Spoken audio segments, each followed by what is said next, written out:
Hey, what's up, folks? It's Nick here, and I'm Nick. Really?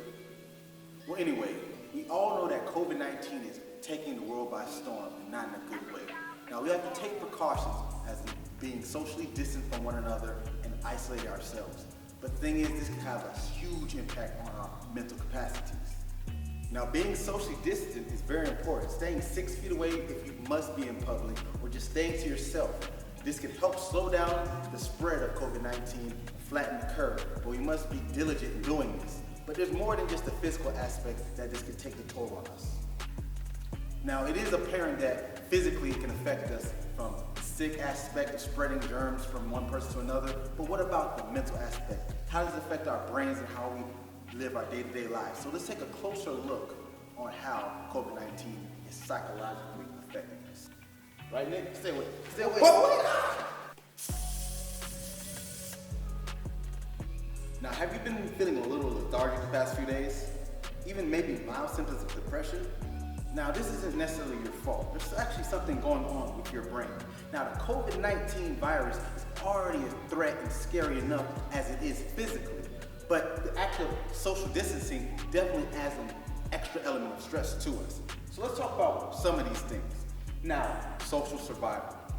Evolutionary background of humans was to survive. That means we need to keep our lineage going. Now, that's more of the biological aspect. Now, from a social aspect, the best way to survive thousands of years ago was staying in groups. Now, staying in groups meant hunting, gathering, protecting each other to make sure you made it to the next day, to the next day, to the next day, so you could pass on your lineage. But over time, we got a little bit more complex than that. It became almost a reward, not even almost, it became a reward to have human connection. That's why when we're away from our loved ones, someone we care about, we feel that stress, we feel that sadness. Because over time, we stopped just relying on survival to network and operate. We started reading emotions. We started trying to understand people's behaviors and thoughts to rationalize how can we better fit this society, or opposite, have society better fit us. So this is why, now that we're staying our 6 feet away or indefinitely away from people, we're not going to work doing our regular routines, our brain's like, wait, where'd that reward go? And guess what? This is a real physical thing. That dopamine, that feeling of sensation that you got what you wanted, is not getting the same amount that it usually does. So this is a real thing that's happening. So don't think that it's just you. Now, cognitive confusion.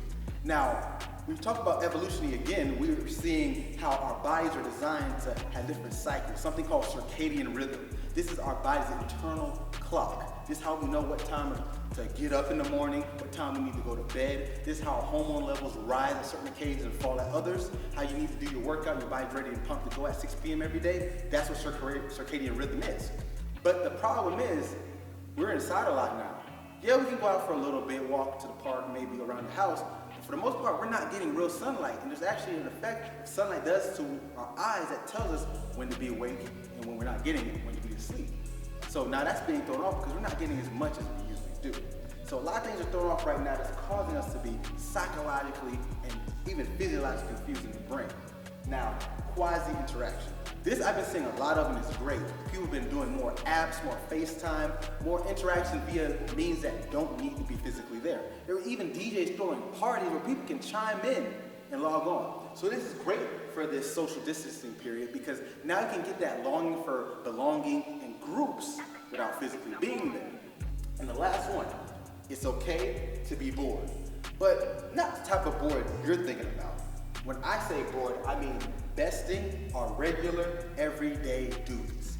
This type of bored means, yeah, we can't go to work like we used to. Yeah, we can go to the bar or the club like we used to. These things are indefinitely stopped, and we don't know when they're gonna go back to normal. But that doesn't mean it has to be a bad thing. What are you doing in this time that you couldn't do before? A lot of things stop us, usually an excuse of, I have to go to work, or I have to do this.